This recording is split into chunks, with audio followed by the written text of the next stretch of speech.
ایک صاحب آئے اور ان کے قریب نماز پڑھنے لگے. انہوں نے اللہ اکبر کہا, ہاتھ سینے پر باندھے. شاہ صاحب کہتے ہیں میں سمجھ گیا کہ یہ اہل حدیث ہے.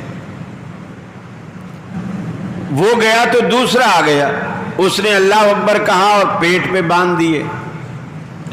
میں سمجھ گیا کہ یہ حنفی ہے. کہتے ہیں وہ چلا گیا, تیسرا آیا, اس نے اللہ اکبر کیا اور ہاتھ چھوڑ دیے. میں سمجھ گیا کہ یہ شیعہ ہے. کہتے ہیں چوتھا شخص آیا, اس نے اللہ اکبر کہا اور دونوں ہاتھوں کی انگلیاں آپس میں یوں پھنسائیں اور گردن کے پیچھے ایسے ڈال دی. تو میں پریشان, سوچ سوچ کے میرا سر چکرا گیا کہ یہ کون